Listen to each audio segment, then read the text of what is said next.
أعوذ بالله من الشيطان الرجيم بسم الله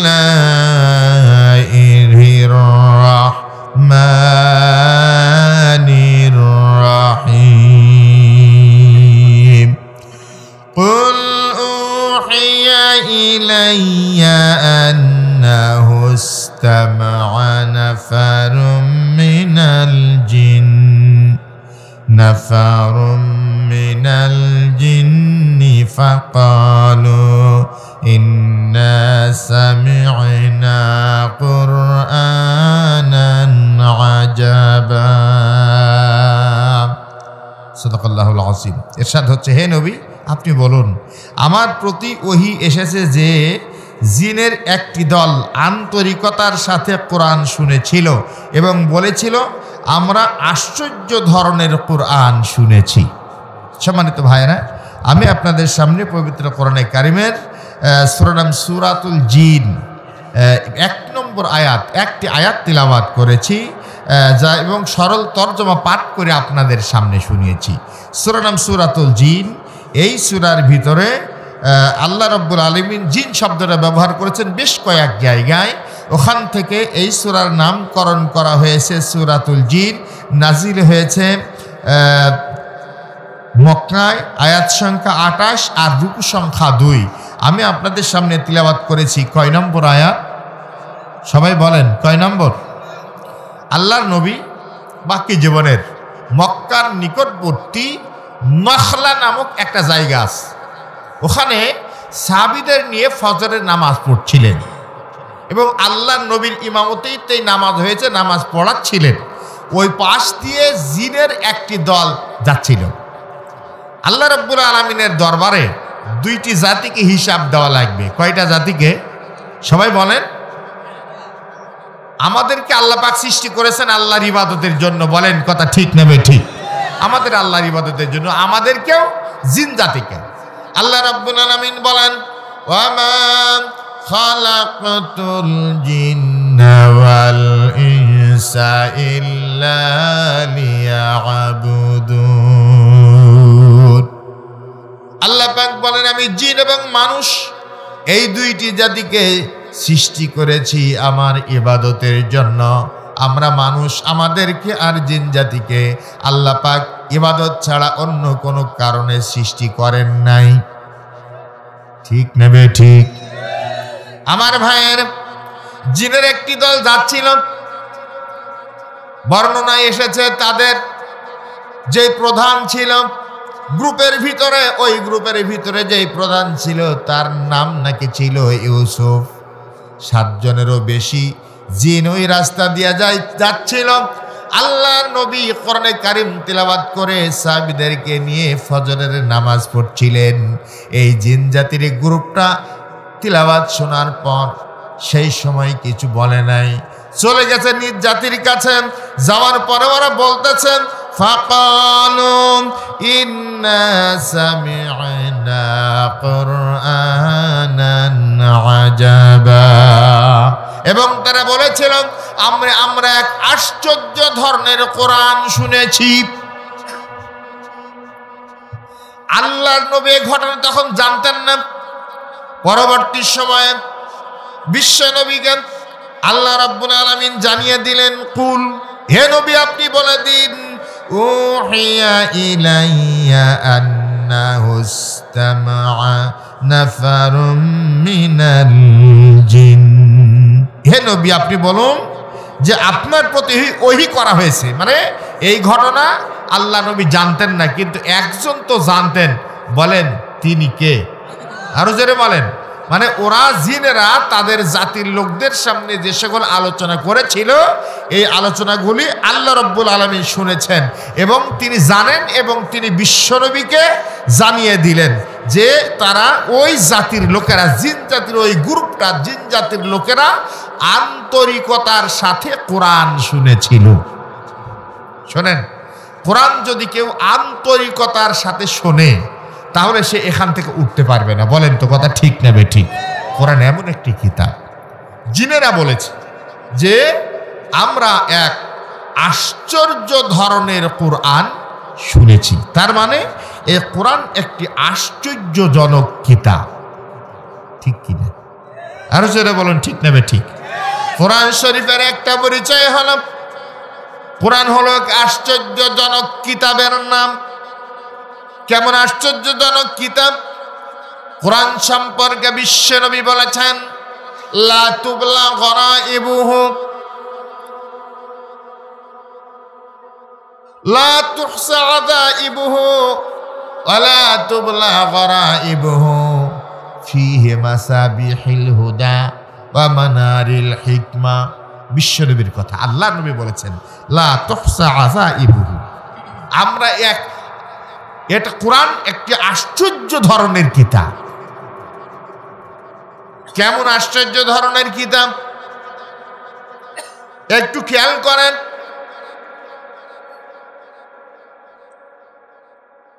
আল্লাহ রাব্বুল আলামিন এটা কমপ্লিট কোড অফ লাইফ হিসাবে নাজিল করেছেন, পূর্ণাঙ্গ জীবন বিধান হিসাবে নাজিল করেছেন। মানুষের জন্ম থেকে মৃত্যু পর্যন্ত, দোলনা থেকে কবর পর্যন্ত, ব্যক্তিগত জীবন থেকে শুরু করে পারিবারিক জীবন, সামাজিক জীবন, অর্থনৈতিক জীবন, রাজনৈতিক জীবন, রাষ্ট্রীয় জীবন, মানুষের জীবনে যত সমস্যা রয়েছে সকল সমস্যার সমাধান একটু জোরে বলেন কোরআন শরীফের ভিতরে আছে না নাই? এমন একটা কিতাবের ভিতরে সব রয়েছে। আমরা ব্যক্তিগত জীবনে কিভাবে জীবন পরিচালনা করব কোরআন শরীফের ভিতরে আছে, যেটা বলেন ঠিক কিনা? সন্তান তার পিতামাতার সাথে কেমন ব্যবহার করবে, পিতামাতা তার সন্তানের সাথে কেমন ব্যবহার করবে, প্রতিবেশী তার প্রতিবেশীর সাথে কেমন ব্যবহার করবে, কোনো মানুষ যদি ক্ষমতায় যায় কিভাবে রাষ্ট্র পরিচালনা করবে, কিভাবে স্বরাষ্ট্র মন্ত্রণালয় পরিচালনা করবে, কিভাবে অর্থ মন্ত্রণালয় পরিচালনা করবেন, কিভাবে সমাজ কল্যাণ মন্ত্রণালয় পরিচালনা করবেন, একেবারে রাষ্ট্র পরিচালনার সকল মূলনীতি কোরআন শরীফের ভিতরে আল্লাহ রাব্বুল আলামিন বর্ণনা করে দিয়েছেন। জোরে বলেন সুবহানাল্লাহ। শুধু তাই না আমার ভাইয়েরা, এই কোরআন শরীফের ভিতরে যেমন বিজ্ঞানের কথা আছে, বিজ্ঞানের কথা আছে না নাই? বিজ্ঞানের কথা আছে, তেমন সমাজ বিজ্ঞানের কথা আছে, পদার্থ বিজ্ঞানের কথা আছে, রসায়ন বিজ্ঞানের কথা আছে, গল্প আছে, কবিতা আছে, ঠিক কিনা বলেন? কিন্তু কেউ যদি বলেন এই কোরআন শরীফ গল্পের বই, আমরা মানব নাকি? না, এটা গল্পের বই না, কিন্তু এর ভিতরে মজার মজার গল্প আছে। যেমন হযরত ইউসুফ আলাইহিস সালামের জীবনের মতন সুন্দর কাহিনী কিয়ামত পর্যন্ত আর তৈরি হবে না। জোরে বলেন ঠিক কিনা? আহসানুল কসাস, এই উত্তম ঘটনা আল্লাহ রাব্বুল আলামিন কোরআন শরীফের ভিতরে বর্ণনা করেছেন। এখনো যদি ইউসুফ আলাইহিস সালামের জীবনের উপরে 3 ঘন্টা ধরে আলোচনা হয়, কোন দিক দিয়ে শীত যায় মনে থাকে না। যতই শুনতে হবে, যতই শুনবে ততই যেন মজা লাগে। জোরে বলেন ঠিক নেবে ঠিক। আমার ভাইয়ের, আবার এর ভিতরে কবিতা আছে, কিন্তু এটা কবিতার কোনো বই না, ঠিক কিনা বলে? এটা কোনো কবিতার বই না, কিন্তু মজার মজার কবিতা এর ভিতরে আছে।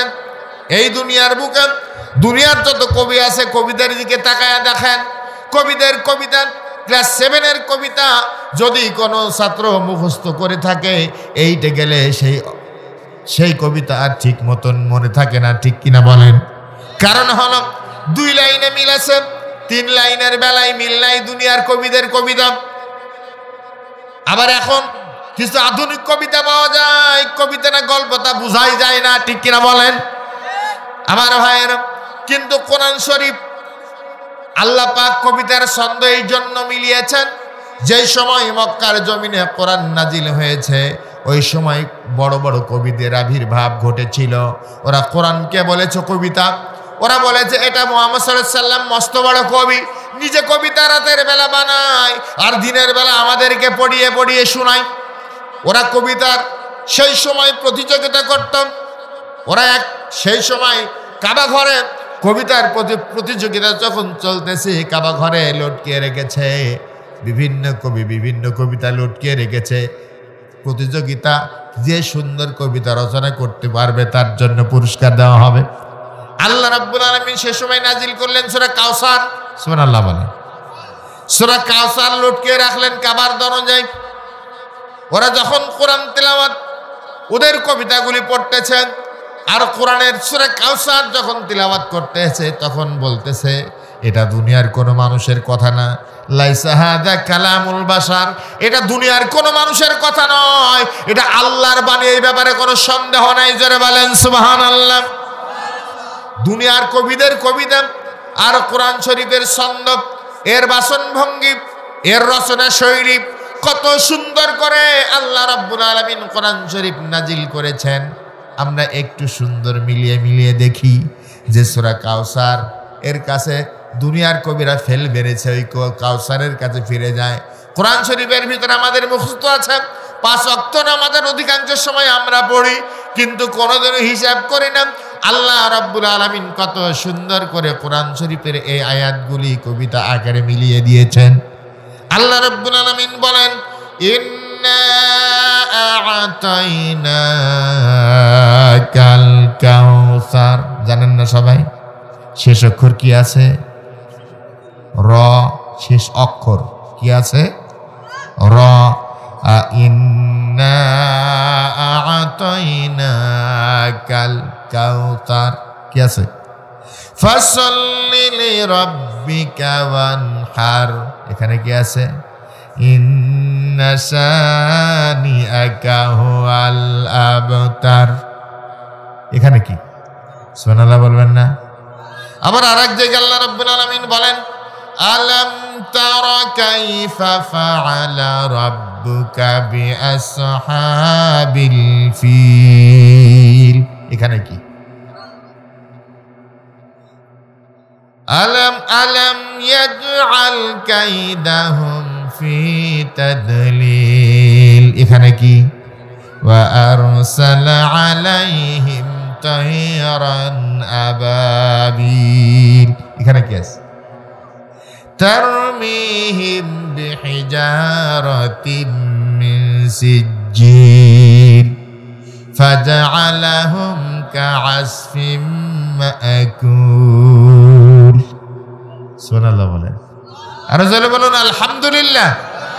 ইযাস সামাউ ফাতারাত ওয়া ইযাল কাওয়াকিবু তাসারাত ওয়া ইযাল বিহারু ফুজ্জিরাত ওয়া ইযাল কুবুরু বুসিরাত। সুবহানাল্লাহ বলেন। প্রত্যেক লাইনের শেষে তা আছে না নাই? আবার আরেক জায়গায় আল্লাহ রাব্বুল আলামিন বলেন, ওয়াশ-শামসি ওয়া দুহাহা ওয়াল কমারি ইযা তালাহা ওয়ান নাহারি ইযা জাল্লাহা। একবার বলেন সুবহানাল্লাহ। আর-রাহমান আল্লামাল কুরআন খালাকাল ইনসান আল্লামাহুল বায়ান। সকলে বলেন সুবহানাল্লাহ।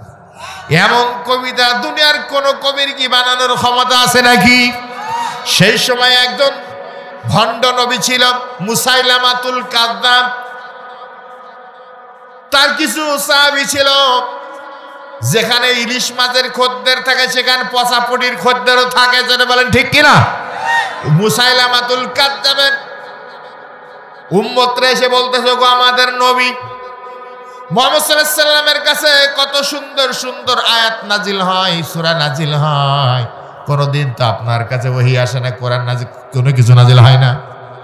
তখন মুসাইলামা বলতেছে, আজকে কথা হয়েছে জিবরাইল আজকে আসবে, আমার কাছে আয়াত নাজিল হবে। নাউজুবিল্লাহ বলেন। আসলে ইচ্ছা করে কেউ নবী হতে পারে? জোরে বলেন পারে? পারে না। মুসাইলামা সারা রাত বসে বসে কবিতা তৈরি করেছে। সকালবেলা উম্মতেরা এসে হাজির, বলতেছে কি নাজিল হয়েছে, কেমন আয়াত আমাদেরকে শোনান। এবার মুসাইলামা তিলাওয়াত করতেছে, ইন্না আ'তাইনাকাল আক। হে নবী, নিশ্চয় আমি আপনাকে হুতুম বেচা দান করেছি। ফাসাল্লি লিরাব্বিকা ওয়াজআ, আপনি আপনার রবের উদ্দেশ্যে চিৎকার করেন। ইন্না শানিয়াকা হুয়াল আবলাহ, নিশ্চয় আপনার শত্রু যারা হবে তারা হবে শ্বেত এবং কালো বর্ণের। যেটা বলেন সূরা কাউসারের কত সুন্দর আয়াত, অর্থ আল্লাহ পাক বলেন ইন্না আ'তাইনাকাল কাউসার, হে নবী নিশ্চয় আমি আপনাকে হাউজে কাউসার দান করেছি। ফাসাল্লি লিরাব্বিকা ওয়ানহার, নিশ্চয় আপনি আপনার রবের উদ্দেশ্যে নামাজ পড়ুন এবং কুরবানি করুন। আর নিশ্চয় আপনার শত্রু যারা হবে তারা লেজ কাটা হবে, জড় কাটা হবে, শিকড় কাটা হবে। কত সুন্দর অর্থ।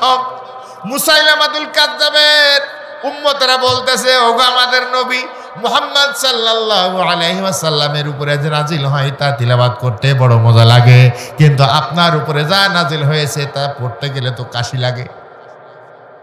আমার ভাইরা, এক সময় ভণ্ড নবী যুদ্ধ করে নির্মম ভাবে নিহত হয়েছে।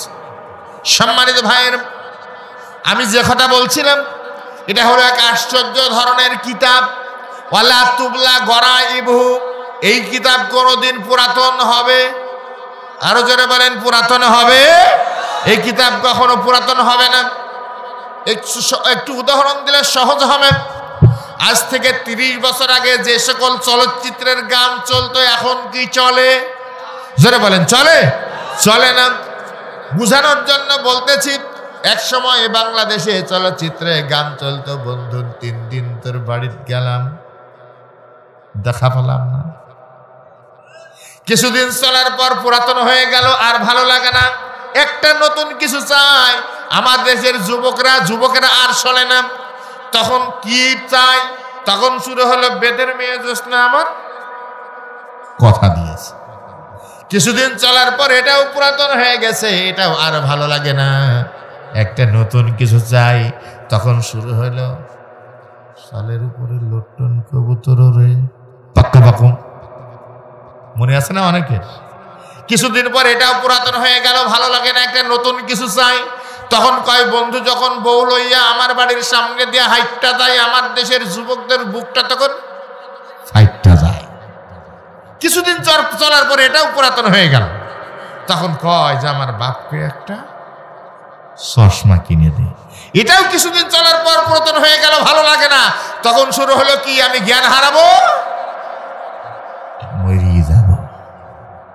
আমার ভাইয়েরা, এখনো কিছু না কিছু চলতেছেন, কিন্তু আল্লাহ রাব্বুল আলামিন ১৫০০ বছর আগে কোরআন নাজিল করেছেন। প্রতিদিন 5 ওয়াক্ত নামাজের ভিতরে প্রত্যেক রাকাতে আমরা একটা সূরা তিলাওয়াত করে থাকি। সেই সূরার নাম কি? কতদিন পড়লাম, কতবার পড়লাম, কোনদিন তো এমনটি মনে হলো না আল্লাহ গো, একই সূরা তিলাওয়াত করতে আমাদের আর ভালো লাগে না, আগামীকাল থেকে সূরা ইখলাস দিয়া শুরু করব। মনে হয় কখনো? যতই পড়ি ততই মজা লাগে। জোরে বলেন ঠিক নেবে ঠিক? সবাই পড়েন আলহামদুলিল্লাহি রাব্বিল আলামিন আর রহমানির রহিম মালিকি ইয়াউমিদ্দিন ইয়্যাকা না'বুদু ওয়া ইয়্যাকা নাস্তাঈন ইহদিনাস সিরাতাল মুস্তাকিম সিরাতাল লাযীনা আন'আমতা আলাইহিম গায়রিল মাগদুবি আলাইহিম ওয়ালাদ-দাল্লিন। আমিন। কেমন লাগে? আল্লাহ নবী বলেছেন এটা কখনো পুরাতন হবে না। ফিহে মাসাবিহিল হুদা, এটা হচ্ছে হেদায়েতের সুউচ্চ মশাল। কোরআন শরীফ এসেছে মানুষকে হেদায়েতের দিকে আহ্বান করার জন্য। যারা বলেন ঠিক নেবে ঠিক? ওয়া মানারিল হিকমা, এটা হলো বিজ্ঞানের কিতাব। এর ভিতরে বিজ্ঞানের কথা জোরে বলেন তো আছে না নাই? আছে। আমি ওই আলোচনার দিকে ঢুকবো না। সম্মানিত ভাইয়েরা, তাহলে কোরআন শরীফ হলো একটা বিস্ময়কর কিতাব, ঠিক কিনা বলেন? এমন একটা বিস্ময়কর কিতাব, এর ভিতরে কোনো ভুল, এর ভিতরে কোনো ভেজাল নাই। সুবহানাল্লাহ বলেন। আল্লাহ রাব্বুল আলামিন এই জন্য সারা দুনিয়ার সমস্ত মানুষকে চ্যালেঞ্জ করেছেন, যালিকাল কিতাবু লা রাইবা ফীহি। আল্লাহ পাক বলেন, ওই এমন একটা কিতাব যার ভিতরে সামান্যতম কোনো সন্দেহ নাই। যারা বলেন সুবহানাল্লাহ। কোরআন এমন একটা কিতাব, ওর কাছে যে প্রশ্ন করা যাবে সকল প্রশ্নের জবাব কোরআন শরীফের ভিতরে আছে। ঠিক কিনা বলে? কোরআন শরীফকে জিজ্ঞাসা করেন, ও কোরআন শরীফ তোমার ভিতরে কোনো ভুল আছে কিনা? কোরআন শরীফ জবাব দেয়, যালিকাল কিতাবু লা রাইবা ফীহি। ওই এমন একটা কিতাব যার ভিতরে সামান্যতম কোনো সন্দেহ নাই। সকলে বলেন সুবহানাল্লাহ। এবার কোরআন শরীফকে জিজ্ঞাসা করেন, ও কোরআন তোমার বাড়ি কোথায়? এই মাদ্রাসার নাম লাউহে মাহফুজ। ঠিক কিনা বলে? কোরআন শরীফকে জিজ্ঞাসা করেন, ও কোরআন তোমার বাড়ি কোথায়? কোরআন হলো একটা জীবন্ত কিতাব। কোরআন জবাব দেয়া দেবে, বাল হুয়া কুরআনুম মাজিদুন ফি লাউহিম মাহফুজ। সকলে বলুন সুবহানাল্লাহ। বরং এ হলো কোরআন আর ওর বাড়ি লাউহে মাহফুজে। এবার কোরআন শরীফকে জিজ্ঞাসা করেন, ও কোরআন শরীফ তুমি দুনিয়ার বুকে কোন মাসে এসেছো? কোরআন শরীফ জবাব দেয়া দেবেন, শাহরু রমাদানাল্লাযী উনজিলা ফীহিল কুরআন। সকলে বলেন সুবহানাল্লাহ। এই সেই রমজান মাস যে মাসে কোরআন নাজিল হয়েছে। এবার আপনি কোরআনকে জিজ্ঞাসা করেন, কোরআন তুমি কোন রাত্রে দুনিয়ার বুকে আগমন করেছো? কোরআন জবাব দেবে, ইন্না আনজালনাহু ফী লাইলাতিল কদর ওয়া মা আদরাকা মা লাইলাতুল কদর লাইলাতুল কদরি খায়রুম মিন আলফি শাহর। সকলে বলেন সুবহানাল্লাহ। হে নিশ্চয় উহাকে আমি লাইলাতুল কদরের রজনীতে অবতীর্ণ করেছি। হে নবী আপনি জানেন কি লাইলাতুল কদর কি? কোরআন আল্লাহ পাক বলতেছেন লাইলাতুল কদর হচ্ছে 1000 মাস অপেক্ষা উত্তম। জোরে বলেন সুবহানাল্লাহ। এবার আপনি কোরআন শরীফকে জিজ্ঞাসা করেন, কোরআন তুমি দুনিয়ার বুকে কেন এসেছো? কোরআন জবাব দেয়, হুদাল লিন্নাস, মানব গোষ্ঠীর হেদায়েতের জন্য দুনিয়ার বুকে এসেছি। সুবহানাল্লাহ বলেন। এই দুনিয়ার বুকে আর এমন কোনো কিতাব নাই যার কাছে প্রশ্ন করলে জবাব পাওয়া যাবে। জোরে বলেন ঠিক না বে ঠিক? এবার কোরআনের সাথে প্রশ্ন করেন, কোরআন তোমাকে এই দুনিয়ার বুকে তুমি তো এসেছো, তোমাকে হেফাজত করবে কে? তোমার অনেক শত্রু আছে, তুমি যেই নীতিমালা কোরআন শরীফে তোমার ভিতরে নিয়ে দুনিয়ার বুকে আগমন করেছ, তোমাকে হেফাজত করবে কে? তোমার তো শত্রুর অভাব নাই। কোরআন শরীফের শত্রু জোরে বলেন দুনিয়ার বুকে আছে না নাই? 1500 বছর আগে যখন কোরআন নাজিল হলো, মক্কার আবু জাহাল আবু লাহাবের গোষ্ঠীরা মক্কার জমিন থেকে কোরআনকে উৎখাত করতে চেয়েছিল। ঠিক কিনা বলেন? কিন্তু যারা কোরআনকে উৎখাত করতে চেয়েছিল, কোরআন ঠিকই আছে, তারা উৎখাত হয়ে গেছে। আরো জোরে বলেন ঠিক কিনা? 1500 বছর পর বাংলাদেশের বুকে কোরআনের আন্দোলনকে উৎখাত করতে চেয়েছিল আবু জাহাল আবু লাহাবের গোষ্ঠীরা। আরো আসতে বলেন ঠিক কিনা? কোরআন বাংলাদেশের বুকে আছে, কোরআন পন্থীরা বাংলাদেশের বুকে আছে, কিন্তু কোরআনের দুশমনরা উৎখাত হয়ে গেছে। ঠিক কিনা বলে? কোরআনকে প্রশ্ন করেন, কোরআন তোমাকে হেফাজত করবে কে? সূরাতুল হিজর 9 নম্বর আয়াত। আর কোরআন এবার জবাব দেয়, আল্লাহ রাব্বুল আলামিন বলেন, ইন্না নাহনু নাযালনা যিকরা ওয়া ইন্না লাহু লাহাফিজুন। আল্লাহ পাক বলেন নিশ্চয় এই জিকির, এই কোরআন নাজিল করেছি আমি আল্লাহ, আর এর হেফাজতের সবটুকুন দায়িত্ব আমি আল্লাহ আমার নিজ হাতে গ্রহণ করেছি। জোরে কোন সুবহানাল্লাহ। আল্লাহ রাব্বুল আলামিন আরেক জায়গায় বলেন, ইউরিদুনা লিয়ুতফিউ নূরাল্লাহি বিআফওয়াহিহিম ওয়াল্লাহু মুতিম্মু নূরিহি ওয়ালাউ কারিহাল কাফিরুন। আল্লাহ পাক বলেন, ওরা চাই মুখের ফুৎকারে আল্লাহর নূরকে নিভিয়ে দিবে, কিন্তু আল্লাহ রাব্বুল আলামিন তার নূরকে পৃথিবীর বুকে প্রজ্বলিত রাখবেন। এতে কাফেরদের গায়ে যতই জ্বালা ধরুক না কেন, জোরে কোন ঠিক কিনা? এই জন্য বিশ্বকবি আল্লামা ইকবাল রহমতুল্লাহ আলাইহি সুন্দর করে বলেন, সতেদা কারহা হ্যাঁ अजल से टाइम रोज सतेदा का रहा है अजल से टाइम रोज चरागे मुस्तफा पीछे शरारे बोल हबीब। আল্লামা ইকবাল রহমতুল্লাহ আলাইহি বলেন, সে আবহমান কাল থেকে ১৫০০ বছর আগ থেকে আখিরি জামানার পয়গম্বর নবী মুহাম্মদুর রাসূলুল্লাহ সাল্লাল্লাহু আলাইহি ওয়াসাল্লামের নূরকে নিভিয়ে দেওয়ার জন্য একদল মানুষ ব্যস্ত হয়ে পড়েছে। কিয়ামত পর্যন্ত চক্রান্ত করবে, কিন্তু আল্লাহর নবীর নূরকে নিভিয়ে দেওয়ার ক্ষমতা ওদের একটু জোরে বলেন আছে নাকি? আমার ভাইয়েরা, এবার কোরআনের কাছে প্রশ্ন করেন, কোরআন তোমার সাথে যদি আমি সম্পর্ক করি, সবসময় তোমাকে নিয়ে তোমার দিয়ে যদি আমি জীবন গঠন করি, তাহলে আমার সম্মান বাড়বে না কমবে? কোরআন শরীফ জবাব দিতে জোরে বলেন পারে না? পারে না? কোরআন জবাব দেবে। আল্লাহ রাব্বুল আলামিন বলেন, ওয়া ইন্নাহু লাকুরআনুন কারীম। আল্লাহ পাক বলেন, নিশ্চয়ই উহা মহা সম্মানিত কোরআন। এর সাথে যদি কেউ সম্পর্ক গড়ে তার সম্মান বাড়িয়ে দেন কে? আরো জোরে বলেন। যেহেতু কোরআন আল্লাহর কিতাব, কোরআনের সাথে সম্পর্ক গড়লে আল্লাহ রাব্বুল আলামিন সম্মান বাড়িয়ে দেন। আর এর সাথে যদি কেউ শত্রুতা করেন, গাদ্দারি করেন, চক্রান্তর ষড়যন্ত্র করেন, দুনিয়ার যত বড় বীর আর হিরো হোক না কেন, ওকে জিরো বানাইতে আমার আল্লাহর 1 মিনিটের সময় লাগে না। আরো জোরে বলেন ঠিক কিনা? কোরআনের সাথে সম্পর্ক গড়লে কেমনে সম্মান বাড়ে আপনাদেরকে বোঝানোর জন্য বলতেছি। মক্কার জামিনে মক্কার কাফেরদের বড় নেতার নাম হলো আবু জাহাল। শুনেছেন নাম আপনারা? নাম কি?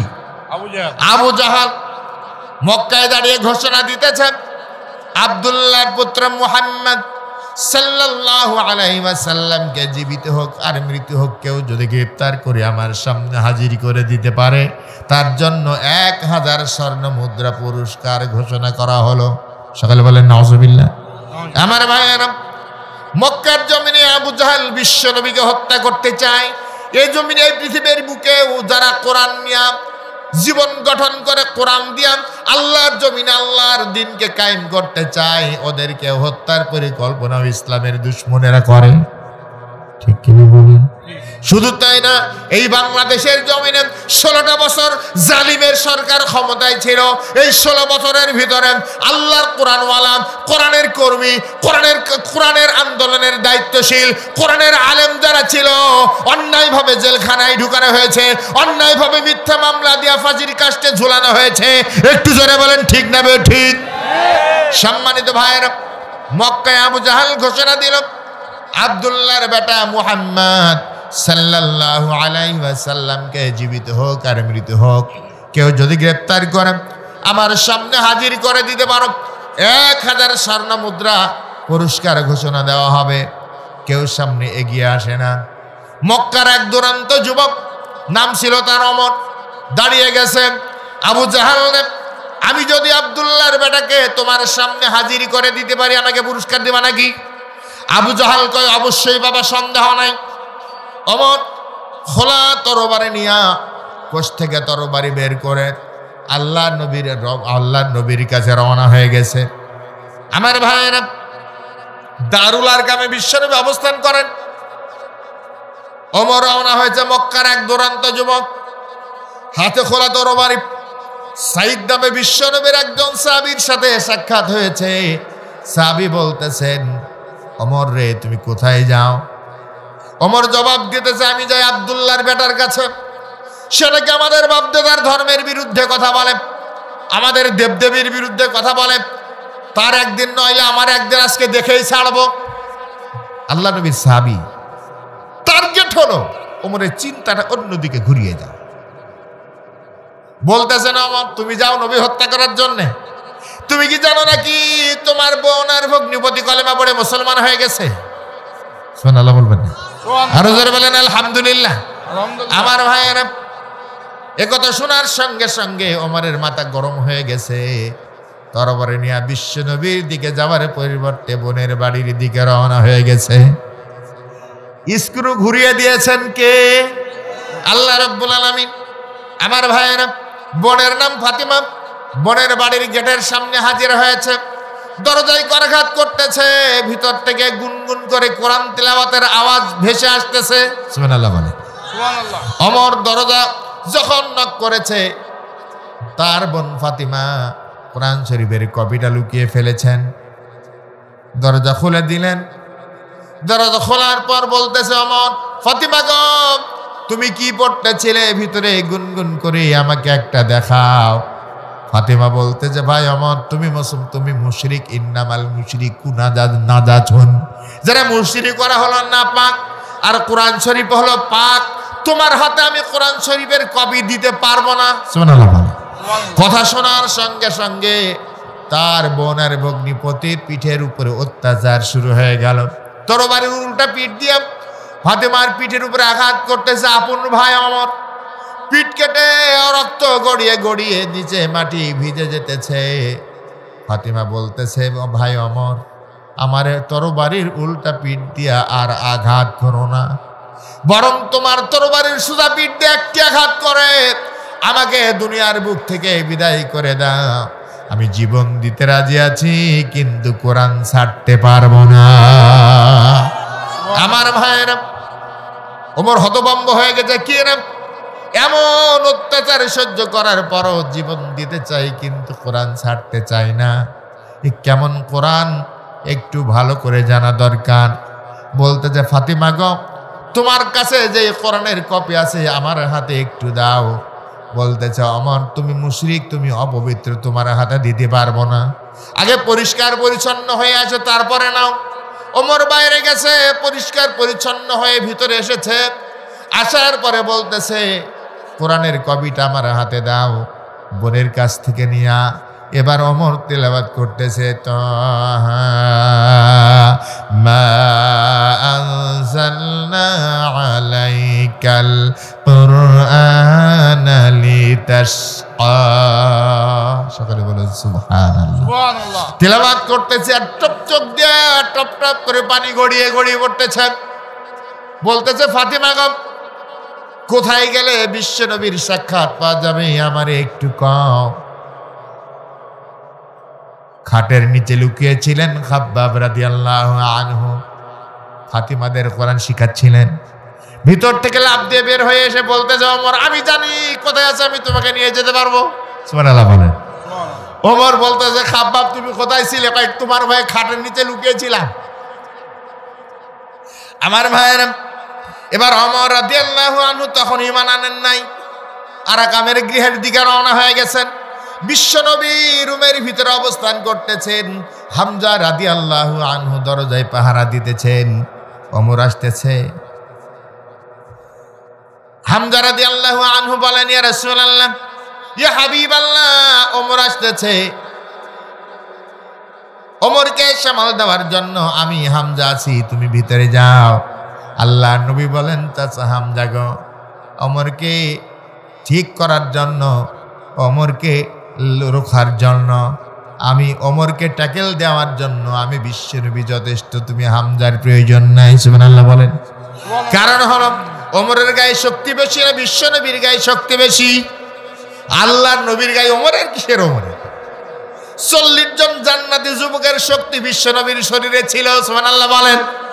কয়জন?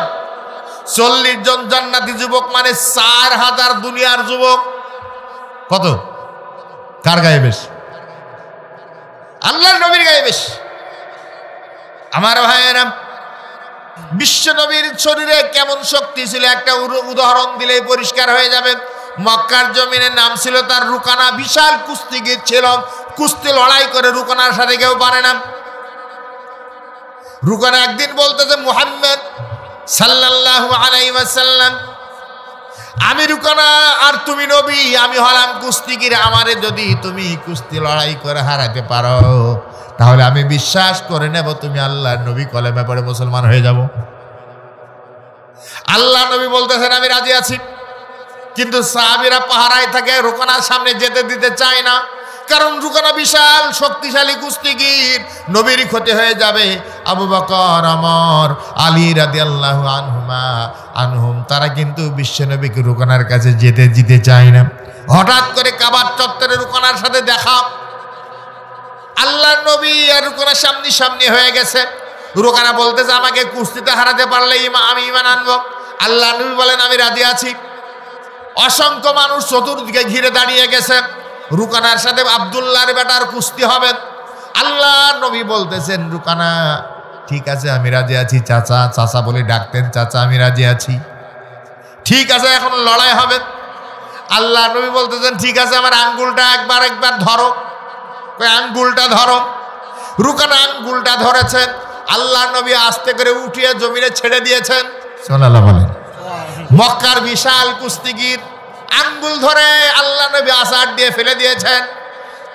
উঠার পরে রুকানা বলতেছে মুহাম্মদ সাল্লাল্লাহু আলাইহি ওয়াসাল্লাম আমি ভালোভাবে ধরতে পারিনি, ধরার আগেই তুমি আসার দিয়া দিলা, এটা কথা হলো নাকি?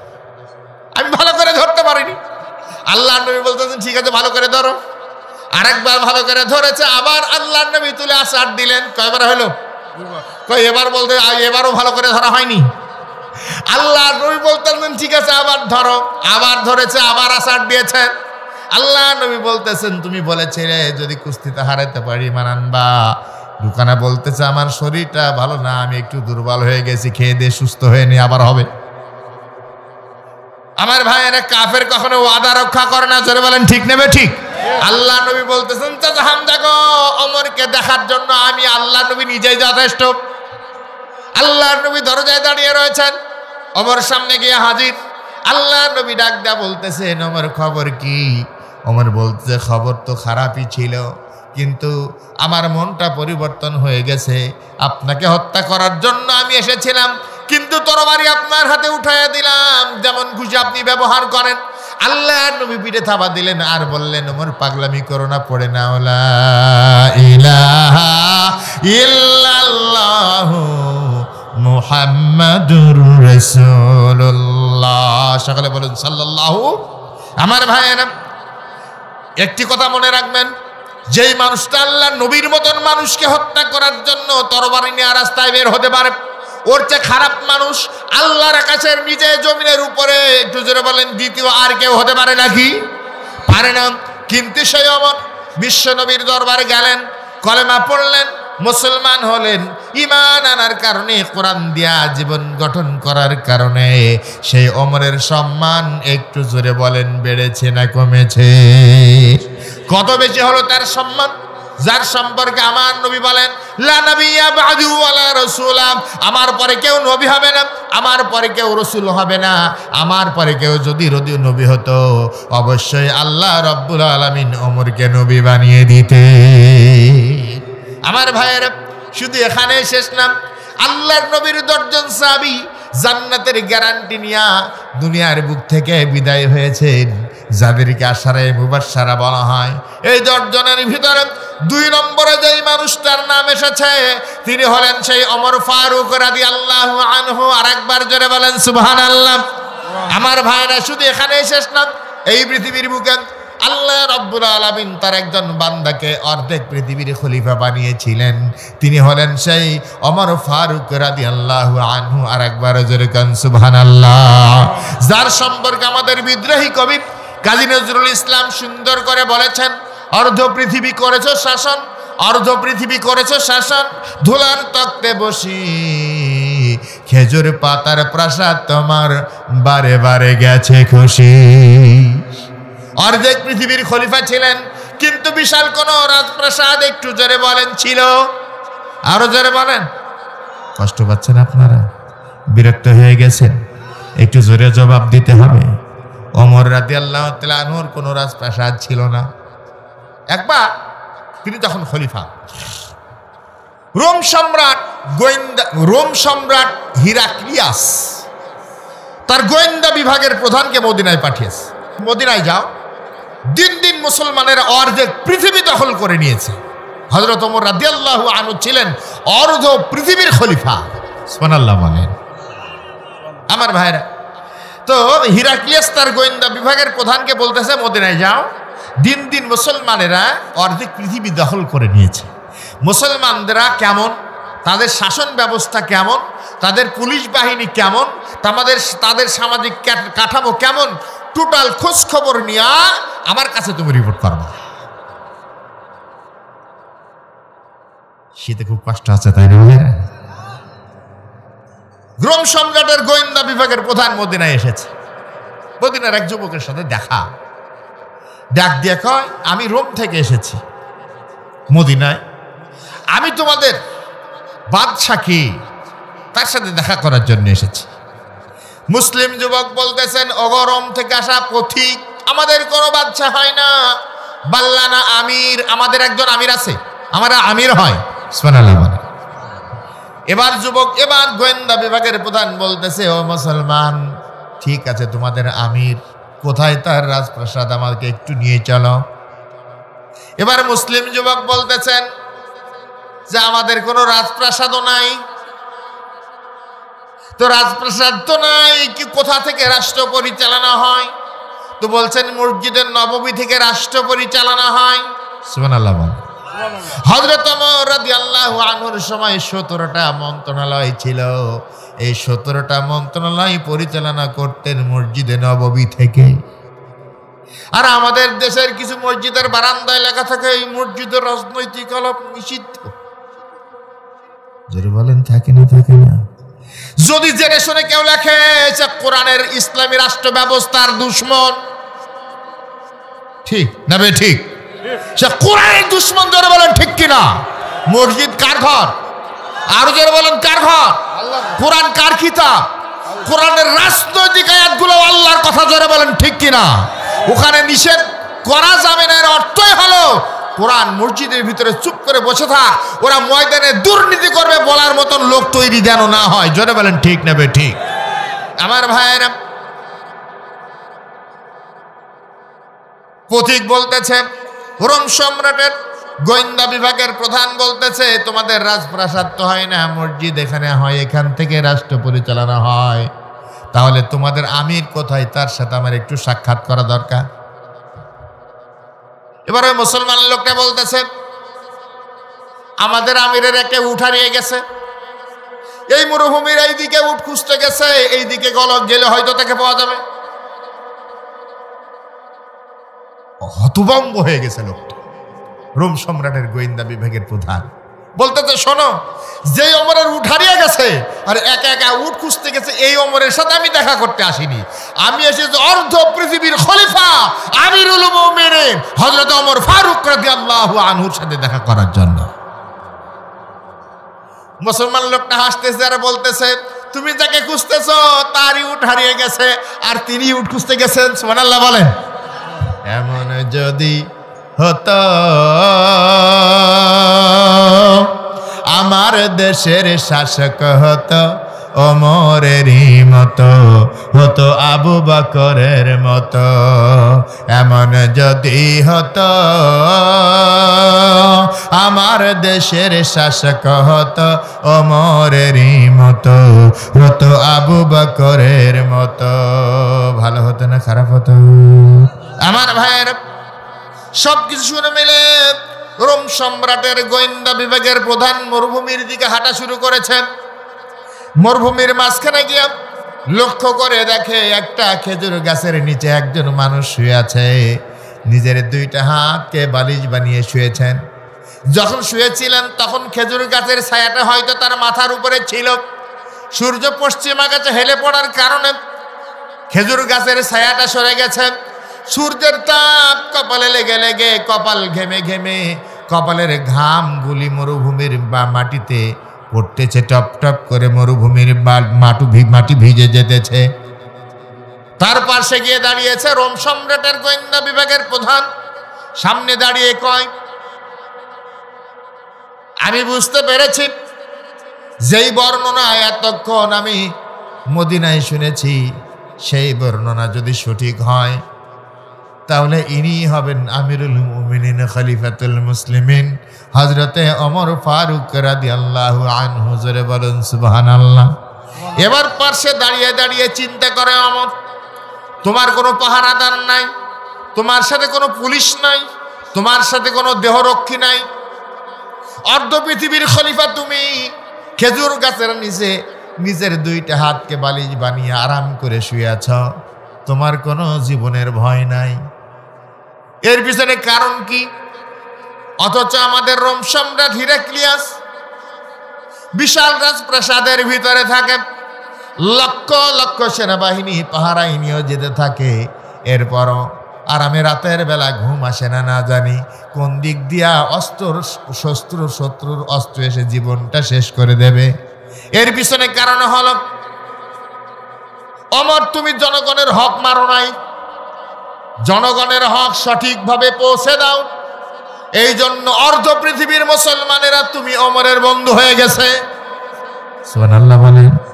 জনগণের হক যদি কোন দেশের ক্ষমতাসীনরা সঠিকভাবে পৌঁছে দেয় তাহলে জনগণ বন্ধু হয়ে যায়, আর জনগণের হক যদি জম্মের মতন মেরে খায়, জনগণের টাকা দিয়া যদি তুষুক বানায় আরাম করে ঘুমায়, শত্রু হবে না তো কি হবে? জোরে বলেন ঠিক কিনা? এ রেকর্ড তো বাংলাদেশে হয়েছে যে জনগণের টাকা দিয়া তোষক তৈরি করে ওই তোষকের উপরে ঘুমায়। কত বড় বিয়াদব! জোরে বলেন ঠিক কিনা? কেউ আমেরিকায় 5টা বাড়ি বানায়, কেউ লন্ডনে 10টা বাড়ি বানায়। টাকার বস্তা মাটির নিচেও পাওয়া যায়।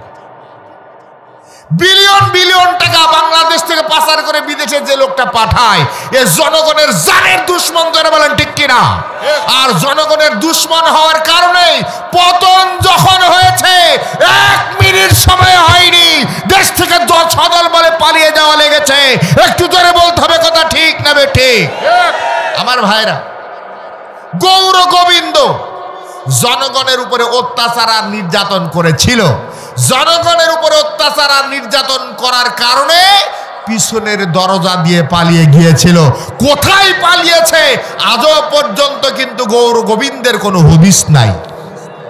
বাংলাদেশের বুকেও 16-17 বছর জুলুম করার কারণে এমন পরিস্থিতির সৃষ্টি হয়েছে যে বিদায় নিয়ে কারো কাছ থেকে যেতে পারিনি। চোখের পানি ফেলতে ফেলতে আর লুকিয়ে লুকিয়ে চুরি করে মামার বাড়ি চলে যাওয়া লেগেছে। একটু জোরে বলেন ঠিক কিনা? এর পিছনে কারণ হলো জনগণের হক মেরে খাওয়া। জনগণের হক যে মেরে খায় সে আসলে পেট ভর্তি খাবার দিয়া করে না, জাহান্নামের আগুন দিয়া তার পেট ভর্তি করে। ঠিক কিনা বলে? আমার ভাইয়েরা, রোম সম্রাটের কি কষ্ট পাচ্ছেন আপনারা?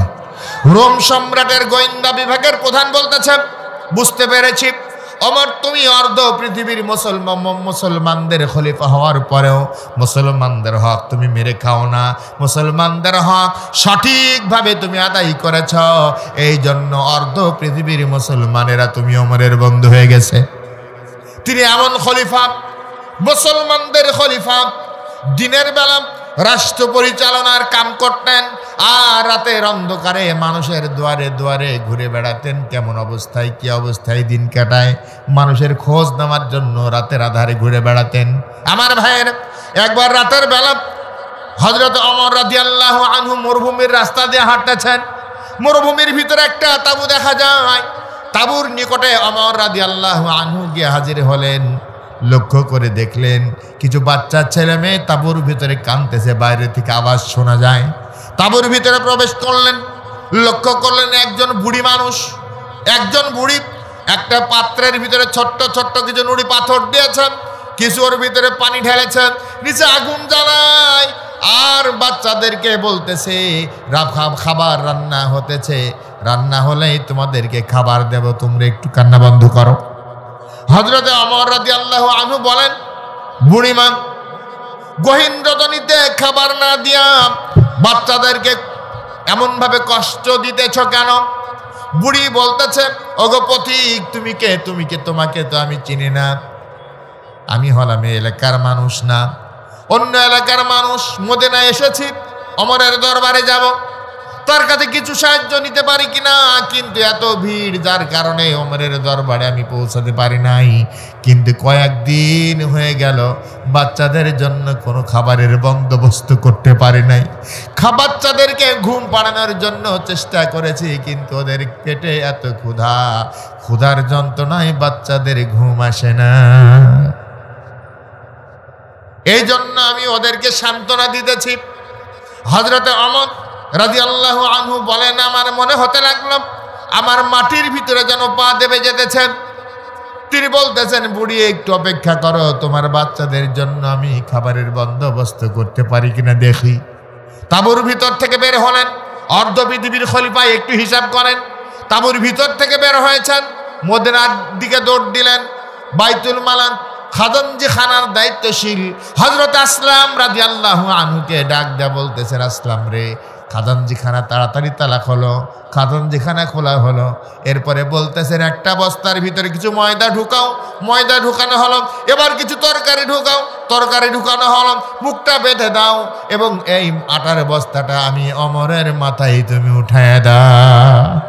হযরত আসলাম রাদিয়াল্লাহু আনহু বলেন, আমিরুল মুমিনিন, খলিফাতুল মুসলিমিন, বোঝা বহন করার জন্য আমি আপনার খাদেম রয়েছি, আপনি কেন বোঝা বহন করবেন? হযরত ওমর রাদিয়াল্লাহু আনহু ডাক দিয়া বলেন, আসলাম রে, যেই দৃশ্য দেখে এসেছি, আমার বোঝা তুমি আমারে বইতে দাও, নইলে কিয়ামতের ময়দানে আল্লাহ রাব্বুল আলামিনের সামনে আমি ওমরকে আসামির কাঠগড়ায় দাঁড়াতে হবে। আমার ভাইয়েরা, আটার বস্তা মাথায় নিয়ে অর্ধ পৃথিবীর খলিফা দৌড়াতেছেন মরুভূমির দিকে। হযরত আসলাম রাদিয়াল্লাহু আনহু পিছনে পিছনে দৌড়ান। ওমর রাদিয়াল্লাহু আনহু ময়দার বস্তা নিয়ে তাঁবুর ভিতরে প্রবেশ করলেন। মাথার উপর থেকে বস্তাটা নামালেন। এরপরে বুড়িকে ডাক দিয়ে বলতেছেন, বুড়ি, তুমি এই ময়দা রুটি তৈরি করো আর আমার কাছে তরকারি দাও, তরকারিগুলো আমি কুটে কুটে সহযোগিতা করতেছি। বুড়ি রুটি বানাতেছেন। আর অর্ধ পৃথিবীর খলিফা তাঁবুর ভিতরে মরুভূমির মাঝখানে গিয়া বুড়ির তরকারি কোটার কাজে সহযোগিতা করতেছেন। আমার ভাইয়েরা, রুটি তৈরি করা হলো, তরকারি রান্না করা হলো। এবার হযরত ওমর রাদিয়াল্লাহু আনহু রুটিটি ছিঁড়ে ছিঁড়ে তরকারির সাথে মাখিয়ে বাচ্চাদের মুখে উঠিয়ে উঠিয়ে দিতেছেন। আর চোখ দিয়ে টপ টপ করে পানি গড়িয়ে গড়িয়ে পড়তেছে। বুড়ি বলতেছে, ওগো পথিক, তোমার পরিচয় তো আমি জানি না, তুমি কে?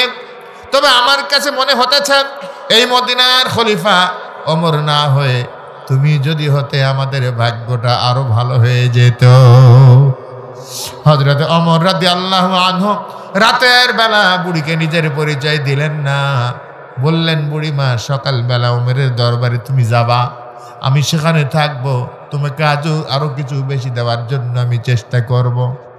সকাল যখন হল, বুড়ি ওমর রাদিয়াল্লাহু আনহুর দরবারে গেছেন।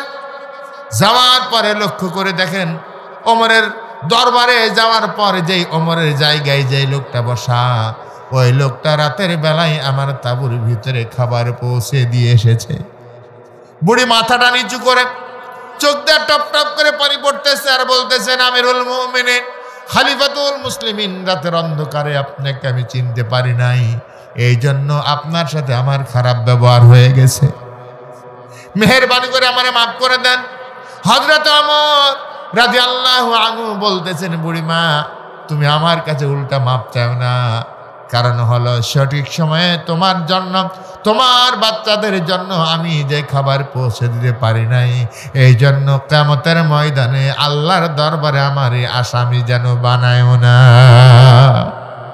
আমার ভাইয়েরা, হযরত ওমর রাদিয়াল্লাহু আনহুকে কোরআন শোনার মানুষ বানিয়েছে। জোরে বলেন ঠিক না বেঠিক? সম্মানিত ভাইয়েরা, তাহলে কোরআনের সাথে সম্পর্ক করলে সম্মান বাড়িয়ে দেন কে? আরো জোরে বলেন। আর এর সাথে যদি কেউ গাদ্দারি করেন, দুশ্মনী করেন, শত্রুতা করেন, তাহলে দুনিয়ার যত বড় বীর আর হিরো হোক না কেন, ওকে জিরো বানাতে আমার আল্লাহ জোরে বলেন পারে না? পারে না? একটা উদাহরণ আমার ভাইয়েরা বক্কার, যেই মানুষটা মরার আগ পর্যন্ত ঈমান আনে নাই, বিশ্বনবীর সাথে দুশ্মনী করেছে, কোরআনের সাথে দুশ্মনী করেছে, বলেন তো তার নাম কি? আবু জাহেল। তার নাম কি? আবু জাহেল। আবু জাহেল মরার আগ পর্যন্ত ঈমান আনে নাই। অথচ সে জানতো বিশ্বনবী আল্লাহর নবী। জোরে বলেন ঠিক না ঠিক? কি জানতো না? জানতো না, জানতো। প্রমাণ হযরত আলী রাদিয়াল্লাহু আনহু থেকে একটা হাদিস বর্ণিত হয়েছে, বদরের ময়দানে, বদর যুদ্ধের দিন তাবুর ভিতরে মক্কার একজন কাফেরদের বড় নেতা আখনাস আর আবু জাহাল দুজনে বসে। আখনাস বলতেছে, আবু জাহাল, আমার মনের ভিতরে একটা প্রশ্ন জেগেছে, প্রশ্নটা তোমার কাছে করি, আশা করি তুমি সত্য কথা বলবে। তো আবু জাহাল বলতেছে, কি প্রশ্ন করবা করো। আখনাস বলতেছে, আমি আর তুমি ছাড়া তো কেউ নয়, সমস্যা নাই, আমার কাছে সত্য কথাটা বলবা। আবু জাহাল বলতেছে, ঠিক আছে, আমি সত্য কথা বলবো, আচ্ছা তুমি প্রশ্ন করো। আখনাস বলতেছে, আবু জাহাল, মুহাম্মদ সাল্লাল্লাহু আলাইহি ওয়াসাল্লামের ব্যাপারে তোমার মন্তব্য কি? আসলে কি সে আল্লাহর নবী না নবী না? আবু জাহাল জবাব দিতেছে, আখনাস রে, আল্লাহর কসম করে বলি, মুহাম্মদ সাল্লাল্লাহু আলাইহি ওয়াসাল্লাম সত্য নবী। সকলে বলেন সুবহানাল্লাহ। আখনাস বলতেছে, তাহলে তুমি বিরোধিতা করো কেন? আবু জাহাল বলতেছে, আমি হলাম বনু কুসাই গোত্রের লোক, আর মুহাম্মদ সাল্লাল্লাহু আলাইহি ওয়াসাল্লাম হচ্ছেন বনি হাশিম গোত্রের লোক। দুই গোত্রের সম্মান মক্কায় সমান। আজকে যদি আমি ঈমান আনি, কলমে পড়ে মুসলমান হয়ে যায়, আজ থেকে বনু হাশিম গোত্রের সম্মান বেড়ে যাবে। এই জন্য আমি যতদিন বেঁচে থাকবো ঈমানও আনবো না, মুসলমানও হব না।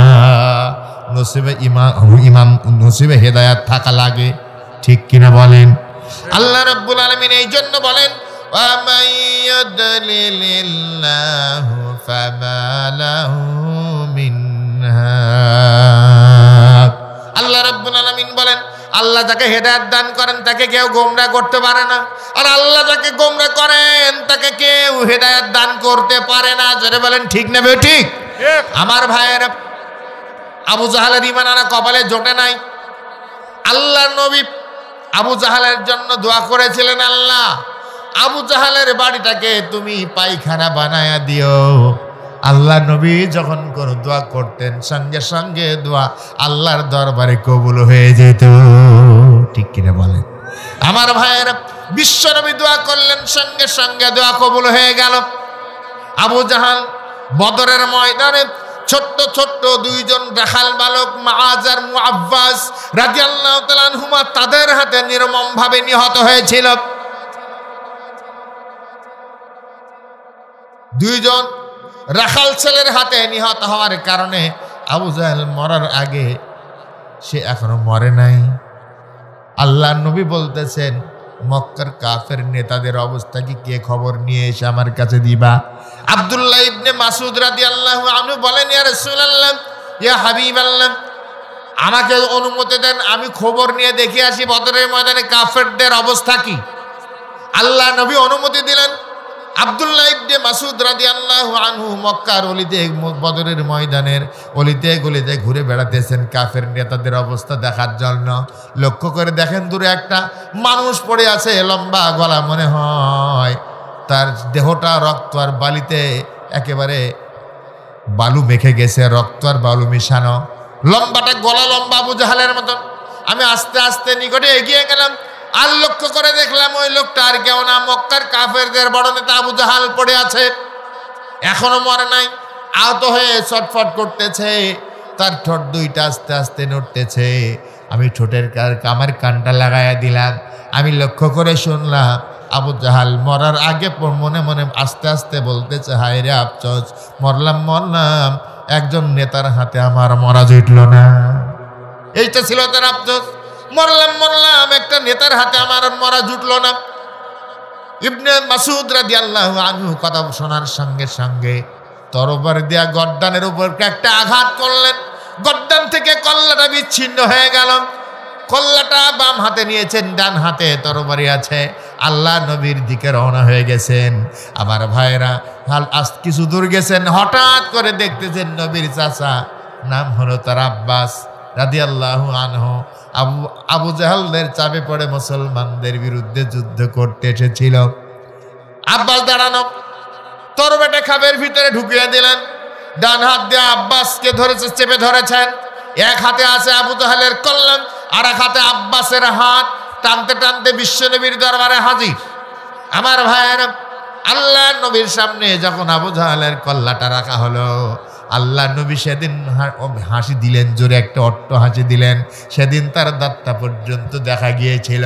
আমার ভাইয়েরা, এরপর আব্বাসকে আল্লাহ নবীর সামনে ছেড়ে দেওয়ার পর ইবনে মাসুদ বলতেছে, ইয়া রাসূলুল্লাহ, ইয়া হাবিবাল্লাহ, আপনার চাচা আব্বাস মুসলমানদের বিরুদ্ধে যুদ্ধ করার জন্য বদরের ময়দানে এসেছে। আমি তাকে গ্রেফতার করে আপনার সামনে হাজির করে দিয়েছি।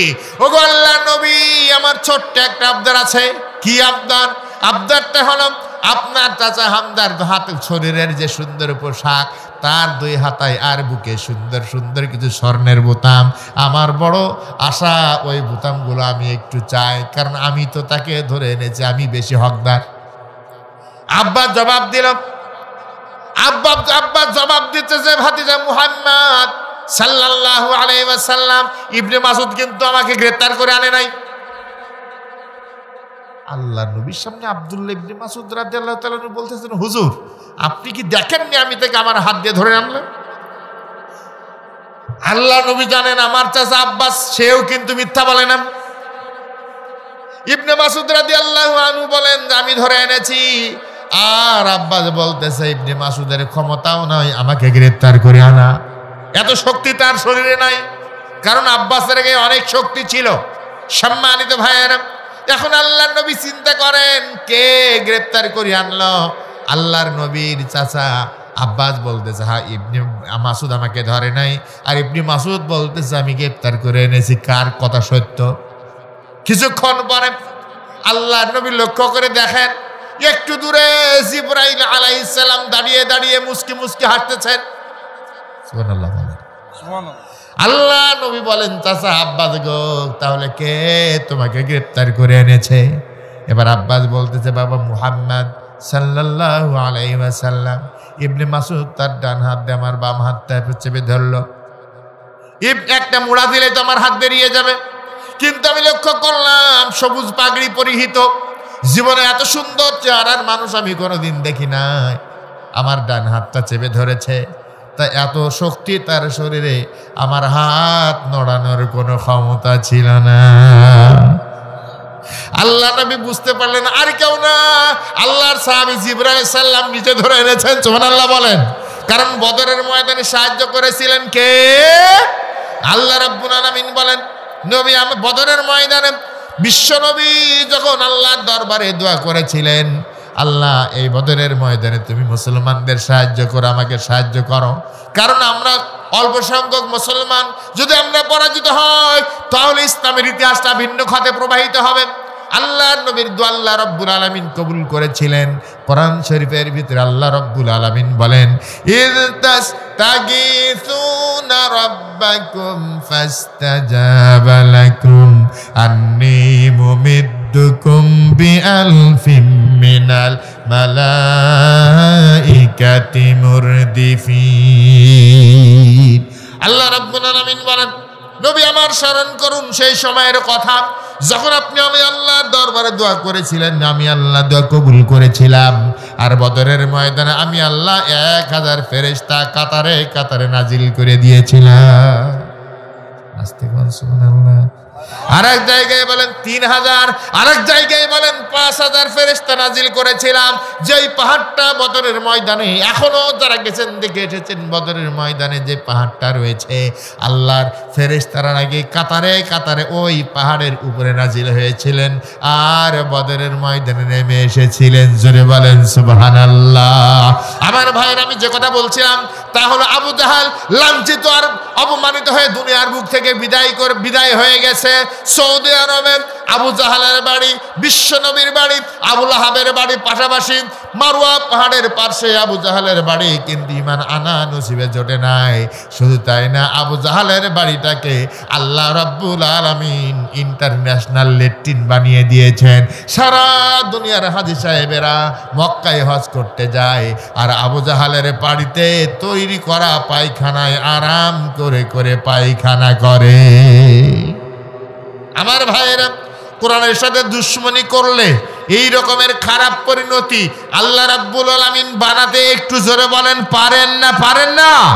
আমার ভাইয়েরা, এ কোরআন এমন একটা কিতাব, সব সমস্যার সমাধান দিতে পারে? সন্দেহ আছে? সব সমস্যার সমাধান দিতে পারে? সন্দেহ আছে নাকি? আল্লাহ রাব্বুল আলামিন বলেন ওয়া নাযালনা আলাইকাল কিতাবা তিবয়ানান লিকুল্লি শাই। আল্লাহ পাক বলেন নবী আমার, এই কিতাব আমি আপনার উপরে নাজিল করেছি, আর এর ভিতরে আমি আল্লাহ সব কথা খুলে খুলে বর্ণনা করে দিয়েছি। যিনি বলেন সুবহানাল্লাহ। আর একটা কথা বলবো, তা হলো কোরআনের অনুসরণ করতে বলেছেন আমার আল্লাহ। যিনি বলেন ঠিক কিনা? ঠিক নেবে ঠিক। এখন কোরআনের অনুসরণ করতে বলেছেন কিনা, আর কোরআনের অনুসরণ করলে লাভ কি? দুইটা কথা। কোরআনের অনুসরণ করতে বলেছেন, সবাই বলেন কে? সূরা আরাফ ৩ নম্বর আয়াত আল্লাহ রাব্বুল আলামিন বলেন ইত্তাবিউ মা উনজিলা ইলাইকুম মির রাব্বিকুম ওয়া লা তাত্তাবিউ মিন দুনিহি আউলিয়া কালিলাম মা তাযাক্কারুন। আল্লাহ রাব্বুল আলামিন বলেন তোমাদের রবের পক্ষ থেকে, আমাদের রবকে, আল্লাহর নাম আসতে বলেন, আমাদের রবকে, তোমাদের রবের পক্ষ থেকে যেই কিতাব নাজিল হয়েছে, আমাদের রবের পক্ষ থেকে কোন কিতাব নাজিল হয়েছে? আল কোরআন। আল্লাহ বলেন তোমাদের রবের পক্ষ থেকে যেই কিতাব নাজিল হয়েছে তোমরা তার অনুসরণ করো, খবরদার তোমরা কোনো বন্ধুর অনুসরণ করবা না। এরপর আল্লাহ বলেন কলিলাম মা তাযাক্কারুন, তোমরা খুব কমই উপদেশ গ্রহণ করে থাকো। তাহলে কোরআন অনুসরণ করতে বলেছেন আল্লাহ, অতএব আল্লাহর হুকুম ছাড়া দুনিয়ার আর কোনো মানুষের কথা মতন কোরআনের বিরুদ্ধে আমরা যাব? যারা বলেন যাব। এখন কোরআনের অনুসরণ করলে লাভ কি? আল্লাহ রাব্বুল আলামিন তাও বলে দিলেন ফামান তাবিআ হুদায়া ফালা খাউফুন আলাইহিম ওয়ালা হুম ইয়াহজানুন। আল্লাহ রাব্বুল আলামিন বলেন এই হেদায়েত বাণী এর অনুসরণ যারা করবে, ফামান তাবিআ হুদায়া, এই হেদায়েতের অনুসরণ যারা করবে, ফালা খাউফুন আলাইহিম, তাদের জন্য কোনো ভয় নাই, ওয়ালা হুম ইয়াহজানুন, তাদের জন্য কোনো চিন্তাও নাই। যারা বলেন সুবহানাল্লাহ। যেই জমিনের বুকে এই হেদায়েত বাণী প্রতিষ্ঠিত হয়ে যাবেন, আল্লাহর কোরআনের বাণী যেই সমাজের বুকে প্রতিষ্ঠিত হয়ে যাবে, সেখানে চুরির ভয় থাকবে না, ডাকাতের ভয় থাকবে না, হাইজাকের ভয় থাকবে না, খুনের ভয় থাকবে না, রাহাজানির ভয় থাকবে না। সকল প্রকার ভয় থেকে আল্লাহ রাব্বুল আলামিন নিরাপত্তা দান করবেন। ওয়ালা হুম ইয়াহজানুন, তাদের কোনো চিন্তাও থাকবে না। তাদের খাদ্য সমস্যা, তাদের বাসস্থান সমস্যা, তাদের চিকিৎসা সমস্যা, যত সমস্যা রয়েছে সকল সমস্যার সমাধান আল্লাহ রাব্বুল আলামিন করে দেবেন। জোরে বলেন সুবহানাল্লাহ। শুধু তাই না, সুখী এবং সমৃদ্ধ দেশ গঠন হবে, সন্দেহ নাই। এই দেশের বুকে যদি কোরআনের বিধান প্রতিষ্ঠিত হয়, সুখী সমৃদ্ধশালী দেশ গঠন হবে, কোনো প্রকার অভাব থাকবে না। রহমত নাজিল করবেন কে? আল্লাহ রাব্বুল আলামিন। এই জন্য আরেক জায়গায় বলেছেন ওয়ালাউ আন্না আহলাল কুরআন আমানু ওয়াত্তাকাউ লাফাতাহনা আলাইহিম বারাকাতিম মিনাস সামাই ওয়াল আরদ। আল্লাহ পাক বলেন কোন ভূখণ্ডের মানুষ যখন দুইটি কোয়ালিটি অর্জন করে, 1 নম্বর ঈমান আনা আর 2 নম্বর তাকওয়া অর্জন করা, যদি এই দুইটি কোয়ালিটি অর্জন করতে পারে, আল্লাহ রাব্বুল আলামিন বলেন ওই জাতির জন্য আমি আল্লাহ আকাশ আর জমিনের সমস্ত বরকতের দরজা সমূহ খুলে দেব। আরো যারা বলেন সুবহানাল্লাহ। তাহলে এই রকমের একটা রাষ্ট্র ব্যবস্থা আমরা চাই, যারা বলেন ঠিক না ঠিক? আর এরকমের রাষ্ট্র ব্যবস্থা যদি চাইতে হয়, তাহলে সমস্ত বাংলার মুসলমানকে আল্লাহর কোরআনের পক্ষে আসতে হবে। আমরা রাজি তো? আমরা রাজি তো? আল্লাহ কবুল করুন, সকলে বলেন আমিন। সম্মানিত ভাইরা, আজকে আমরা কোরআন নিয়ে কথা বলেছি।